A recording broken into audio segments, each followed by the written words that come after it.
Hi everyone, today we're going to do another comparison video, another thing kind of modern versus a blast from the past. Here we have the Axial Capra versus the GMade R1. These are very similar vehicles, just from different periods in RC crawler history. They're both RC rock buggies with molded cages as the chassis, the main chassis.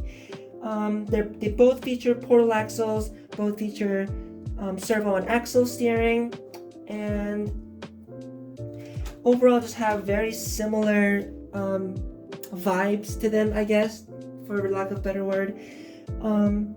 They do have a slightly different flavor. Of course, the R1 looks a little bit more like a custom rock buggy, like something someone would build in their own barn.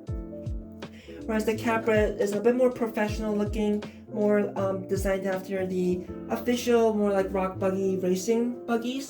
So it has like a grill, a bit more like professional cage design, an opening hood, a driver figure with helmet and everything. Whereas the R1 just kind of has a simple tube chassis style going to it.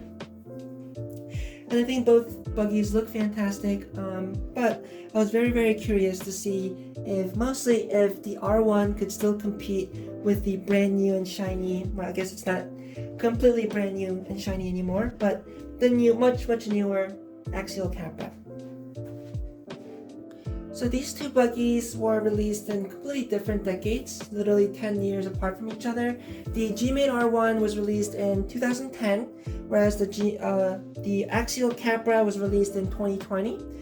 So those are very different periods of time. When the R1 was brand new, the original SCX-10, Honcho and Dingo were on the market. The GMade GS01 like Sawback and Komodo, those were being offered by GMade. Those are their main like scale crawlers.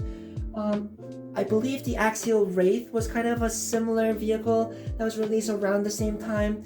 So it was kind of more the early days of RC crawler kits and RTRs. Whereas when the Capra came out, the SCX-10 2 was out. I believe the 3 was also out. There was Element, there was Red Cat crawlers. There was a lot more options in the market. So very different environments that these two trucks or these two buggies came about in. So I think it'd be really interesting to see if this old buggy, the R1, can still compete with the Capra. So before I bore you guys with a bunch of talking, let's actually start by taking both of these buggies to the crawler course and see how they stack up to each other.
So as you saw, that despite being significantly older than the Capra, the R1 did surprisingly very well.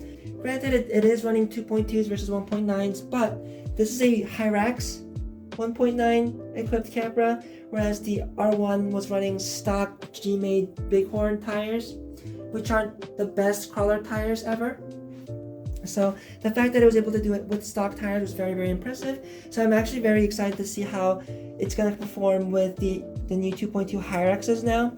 I think it's going to be an absolute monster. But because it didn't run with that in the video, I won't talk about that any further. Of course, the Capra did still do some things a lot much better. It had a lot better clearance, just the overall design of the skids, the overall triangulation of the suspension, and the overall design of the axles, much more sleek, much smoother. So it did catch on obstacles much less compared to the R1.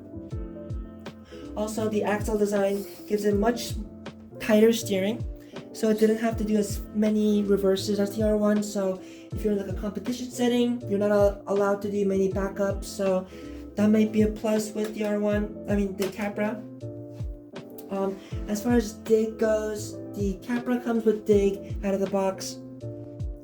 The R1 used to have a dig transmission available from Junefok, but it's been discontinued unfortunately, so those are kind of hard to come by. But if you do happen to find on Facebook Marketplace or eBay or something the R1 dig transmission, that's going to obviously be a very nice upgrade for the R1. So the ultimate question is, should you still buy a GMade R1 over a Capra? So the R1, despite being very old, still has a lot of benefits. Like, it's significantly cheaper than the Capra, both in RTR and kit form. They're very similarly priced in kit form, but you have to keep in mind the Capra does not come with any wheels or tires in the kit, whereas the R1 comes with 2.2 beadlock wheels as well as 2.2 tires out of the box. So much better value. Also comes with very nice shocks out of the box as well that can be set up in both droop and sprung setup. So very good value with the R1. Of course, it doesn't feature the dig transmission out of the box, but for most casual users and most casual driving, the dig is really not used very often anyway. So I think that's more of a very specific use case. And most people might not even mind that it doesn't have dig, so that's kind of up to you. The main benefit, I think, the main downside, I think, to getting the R1 is, of course, because of its age and because of its imported nature. Parts are kind of hard to come by, and upgrades are very limited.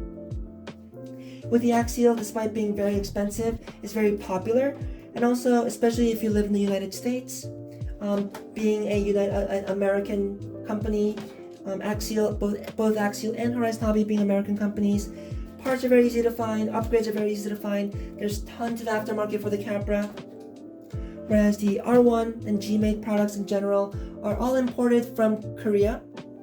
So most of your parts have to come from Korea. Most of your upgrades are going to be from Junefok, which is technically the same company as GMade, also shipping from Korea.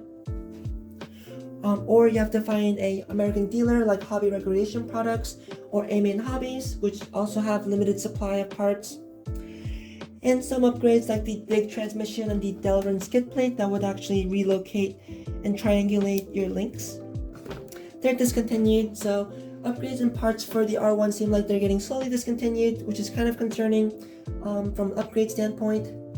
So those are some things to keep in mind. Cheaper to get into, but you may have trouble finding upgrades or may have to get more creative with upgrades compared to the Capra. But of course, the Capra is a higher buy-in cost, so that's just kind of something you have to keep in mind and kind of decide for yourself. So overall, I was very impressed with the R1. Very happy that the old timers showed the Capra how it's done. So very happy about that. Also, kind of a Korean pride going on with the GMade kind of showing up the Capra a little bit. But overall, I love both these trucks, both these buggies. They're both very, very capable. They both look very cool, and I think they're both a very good option depending on what you're looking for. So no matter which one you get, that you really can't go wrong with either of these buggies. So as always, I hope you guys enjoyed this video, and if you did, please subscribe. And as always, have a great day and have fun with RC.